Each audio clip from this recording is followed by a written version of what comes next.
ஒரு முஸ்லிமுக்கு கடைசியாக எல்லா மனிதர்களும் சேர்ந்து செய்கிற ஒரு பிரார்த்தனை ஜனாசா தொழுகை. அப்படிதானே? ஒரு முஸ்லிமுக்கு அவருக்கு கிடைக்கிற ஒரு கடைசி வாய்ப்பே அந்த ஜனாசா தொழுகை தான்.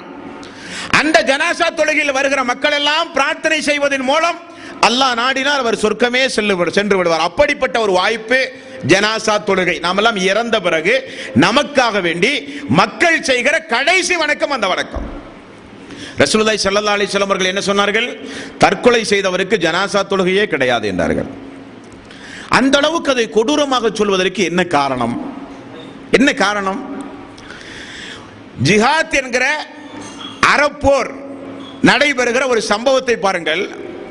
ஒரு நபித்தோழர் எதிரிகளை கடுமையாக தாக்கி மிக மும்முரமாக போர் செய்வதை சஹாபாக்கள் எல்லாம் பார்த்து சொன்னார்கள், அவருக்கு நிச்சயம் சொர்க்கம் தான் உண்டு.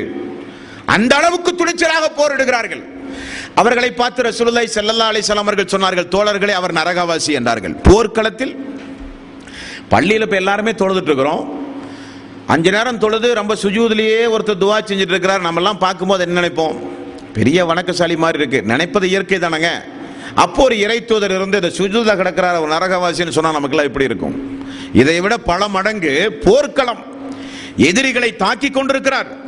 எதிரிகளை தாக்கி மரணித்தால் ஷஹீத் என்கிற அந்தஸ்தை சொல்லி அல்லாஹ்வுடைய ரசூல் அழைத்திருக்கிறார். எல்லா தோழர்களும் வந்திருக்கிறார்கள். அந்த தோழர் எதிரிகளை தாக்குகிற விதத்தை பார்த்து சஹாபாக்கள் எல்லாம் அவருக்கு நிச்சயம் சொர்க்கம் என்று மனதில் ஒரு கற்பனை வைத்திருந்தார்கள். ரசூலுல்லாஹி ஸல்லல்லாஹு அலைஹி வஸல்லம் அவர் நரகவாசி என்றார்கள். சொன்னது சஹாபாக்களுக்கு ஆச்சரியத்தை ஏற்படுத்தியது.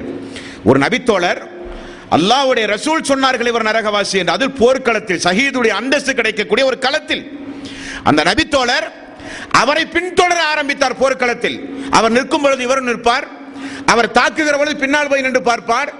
இறுதியில் பார்த்தால் எதிரிகளால் அதிகமான காயமுட்டு காயம் தாங்காமல் வேதனையை சகித்துக் கொண்டு பொறுமையோடு இருந்து அதன் மூலம் மரணித்தால் அவருக்கு சொர்க்கம் கிடைக்கும்.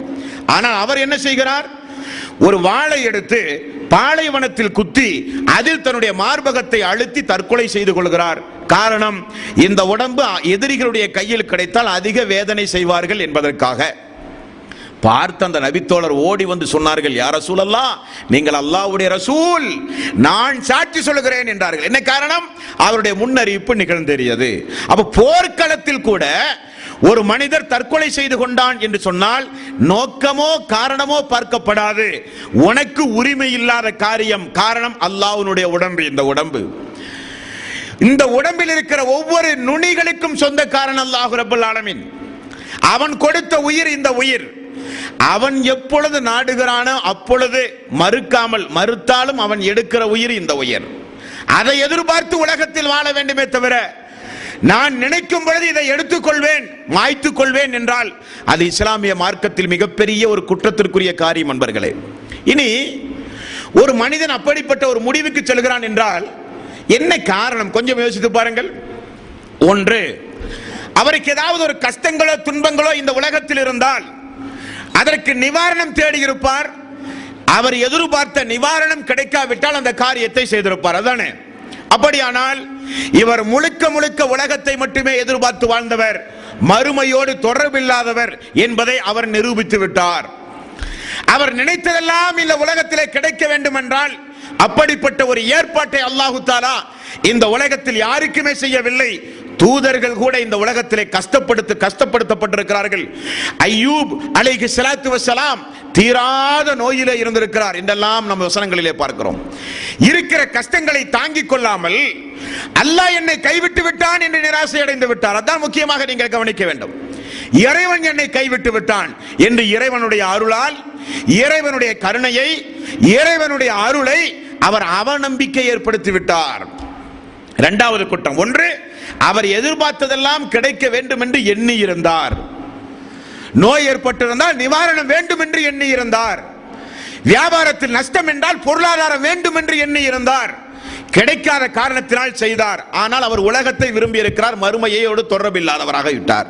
இரண்டாவது, அல்லாஹ் என்னை கைவிட்டு விட்டான், எனக்கு எப்பொழுது பார்த்தாலும் கஷ்டம், எப்பொழுது பார்த்தாலும் எனக்கு துன்பம், எப்பொழுது பார்த்தாலும் எனக்கு நோய், என்னுடைய ரப் என்னை கைவிட்டு விட்டான் என்று அல்லாஹுவை குறித்து தப்பும் தவறுமாக எண்ணிய குற்றத்தை அவர் இரண்டாவதாக செய்கிறார். மூன்றாவது, இறைவா நீ கொடுத்த உயிர் எனக்கு தேவையில்லை என்று முகத்தில் தூக்கி வீசுவதை போல அந்த உயிரை அந்த அடியான் தூக்கி வீசிவிட்டான். ஆகவே அல்லாஹ்வுடைய சன்னிதானத்தில் மிகப்பெரிய குற்றத்திற்குரிய காரியமாக பாவிக்கப்படும். என்னதான் கஷ்டங்கள் இருந்தாலும் துன்பங்கள் இருந்தாலும் சகித்துக் கொள்ளத்தான் பழக வேண்டுமே தவிர அப்படிப்பட்ட மரணத்தை தேடுகிற உரிமை உங்களில் யாருக்கும் கிடையாது என்று அல்லாஹ்வும் அல்லாஹ்வுடைய ரசூலும் நமக்கு தெளிவுபட கூறியிருக்கிறார்கள். அன்பர்களே, நபிகள் நாயகம் ஸல்லல்லாஹு அலைஹி வஸல்லம் அவர்கள் கூறினார்கள், மறுமை நாளில் ஒரு சில இமாம்கள் சொல்கிறார்கள், ஒரு சில சங்கைக்குரிய உலமாக்கள் பேசுகிறார்கள், இப்படிப்பட்டவர்களுக்கு நிரந்தரமான நரகம். என்ன காரணம்? என்ன காரணம் அன்பர்களே? நபிகள் நாயகம் ஸல்லல்லாஹு அலைஹி வஸல்லம் இந்த தற்கொலை செய்த மனிதனுக்கு மட்டும் அல்லாஹ் தஆலா மறுமையில் கொடுக்கக்கூடிய தண்டனை, வட்டி வாங்குகிறான், விபச்சாரம் செய்கிறான், மதுபானம் அருந்துகிறான், கொள்ளையடிக்கிறான், திருடுகிறான், சூதாட்டம் ஆடுகிறான், என்னென்ன அநியாயங்கள் உண்டோ இந்த அநியாயங்களுக்கெல்லாம் ரப்புல் ஆலமீன் தண்டனை கொடுக்கிறான். தற்கொலை செய்தவனுக்கு மட்டும் என்ன தண்டனை தெரியுமா? அவன் எப்படி தன்னுடைய உயிரை மாய்த்து கொண்டானோ அதே போலதான் அவனுக்கு தண்டனை. ரசூலுல்லாஹி ஸல்லல்லாஹு அலைஹி வஸல்லம் அவர்கள் சொன்னார்கள், உயர்வான மலையிலே இருந்து அவன் குதித்து தன்னுடைய உயிரை மாய்த்து கொண்டால் நரகத்தில் அப்படி அவன் குதித்துக் கொண்டே இருப்பான். விஷம் அருந்தி ஒரு மனிதன் தன்னுடைய உயிரை மாய்த்து கொண்டால் விஷத்தை குடிக்க கொடுத்து கொண்டே இருப்பான் நரகத்தில். கூர்மையான ஆயுதத்தை கொண்டு அவன் தன்னை குத்தி தன்னுடைய உயிரை மாய்த்து கொண்டால் அவனுக்கு ஒரு ஆயுதம் நரகத்திலே கொடுக்கப்படும், அதை கொண்டு அவன் குத்தி தன்னை வேதனை செய்து கொண்டே இருப்பான் என்று ரசூலுல்லாஹி ஸல்லல்லாஹு அலைஹி வஸல்லம் அவர்கள் கூறினார்கள். அல்லாஹ் தஆலா நமக்கு அப்படிப்பட்ட மரணத்தை நம்முடைய வாழ்வில் யாருக்கும் தரக்கூடாது, நம்முடைய எதிரிகளுக்கு கூட. இந்த உலகத்தில் அல்லாஹ் தஆலா நம்மை படைத்து விட்டான். நோய் நொடிகள், துன்பங்கள், கஷ்டங்கள், மனக்கவலைகள், துக்கம் எல்லாம் இந்த உலகத்தில் வரும். சகிப்பது நம்முடைய கடமை என்பதுதான் இஸ்லாமிய தீர்வு.